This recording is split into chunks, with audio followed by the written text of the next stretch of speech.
안녕하세요. 자, 여러분 컴퓨터 바탕화면 한번 떠올려 보세요. 뭐 맨날 보는 거니까 아주 익숙하죠? 파일, 폴더 이렇게 쫙 정리되어 있잖아요. 오늘 이야기는 바로 여기서부터 이 너무나 당연한 화면에서부터 시작해 볼까 합니다. 근데 말이죠. 진짜 궁금한 게 있어요. 여러분 컴퓨터 안에 정말로 그 노란색 서류철, 그러니까 폴더라는 게 실제로 들어있을까요? 우리가 너무나 당연하게 의심조차 안 해봤던 거잖아요. 그죠? 결론부터 확 말씀드릴게요. 정답은 아니요입니다. 네? 없다고요? 좀 놀라셨나요? 아니 그럼 우리가 맨날 더블 클릭하는 이 폴더는 도대체 뭐죠? 유령인가요? 바로 이 지점에서 오늘 이야기의 진짜 재미가 시작됩니다. 자, 이 놀라운 거짓말의 비밀을 풀어줄 열쇠가 있어요. 바로 개념적 모델이라는 건데요. 쪽 말이 어렵나요?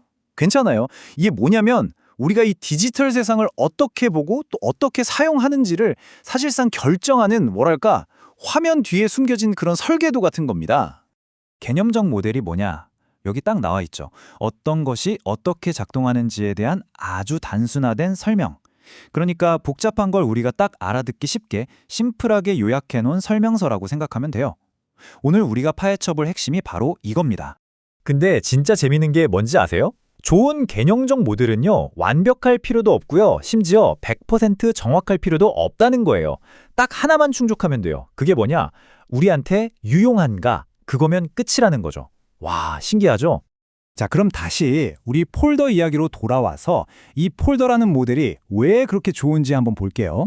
이게 사실은 정확하지 않다면서요. 근데 이 부정확함이 역설적이게도 정말 기가 막힌 디자인 선택이었다는 겁니다.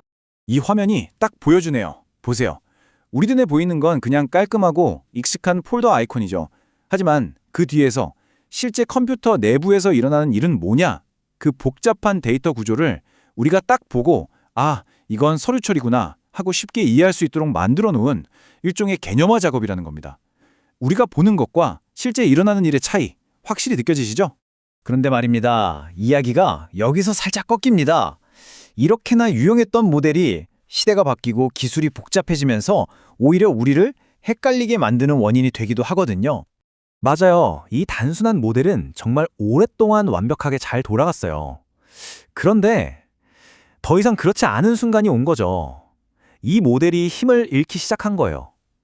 과연 무슨 일이 있었을까요? 자, 우리 생각을 한번 따라가 봅시다. 이메일을 딱 열어요. 화면에서 내용을 읽죠. 그럼 당연히 어떻게 생각하겠어요? 이 이메일은 지금 내 스마트폰이나 컴퓨터 안에 있구나. 너무나 당연하고 논리적인 생각 같죠? 하지만 이게 바로 오래된 개념 모델의 발목 잡힌 착각이라는 겁니다. 실제 현실은 완전히 다릅니다. 우리가 보고 있는 그 이메일, 그 자료는 사실 클라우드에 있어요. 그게 뭐냐? 저기 어딘가 멀리 떨어져 있는 어떤 회사 서버, 컴퓨터에 저장되어 있다는 거죠. 방금 전 우리의 그 논리적인 생각이 완전히 틀렸다는 걸 보여주는 결정적인 증거입니다. 자, 그럼 이제 이 클라우드 사례를 통해서 우리가 뭘 깨달아야 하는지 한번 정리해 볼까요? 핵심은 우리가 눈으로 보는 모델과 실제 현실이 어떻게 다른지 명확하게 구분할 줄 알아야 한다는 거예요. 이 차이가 정말 극명하죠. 개념적 모델, 즉 우리 머릿속 그림으로는 내 데이터가 그냥 내 기기 안에 하나의 덩어리로 착 들어있는 것 같아요. 하지만 현실은 전 세계에 흩어져 있는 수많은 컴퓨터에 조각조각 나뉘어서 저장된 엄청나게 복잡한 시스템이라는 거죠. 그러니까 진짜 중요한 건 이겁니다. 폴더 같은 개념적 모델은 정말 편리하고 강력한 도구가 맞아요. 하지만 진짜 제대로 안다는 건 이 편리한 모델과 그 뒤에 숨겨진 실제 현실 사이의 차이를 정확히 아는 것. 바로 거기서부터 시작된다는 겁니다. 자, 이제 마지막으로 여러분께 질문 하나 던지면서 마무리할까 합니다. 이런 유용한 거짓말이 어디 컴퓨터에만 있을까요? 우리가 세상을 살아가면서 복잡한 현실을 이해하기 위해 사용하는 또 다른 개념적 모델, 또 다른 유용한 거짓말에는 과연 어떤 것들이 있을까요? 한 번쯤 곰곰이 생각해 볼 문제인 것 같습니다.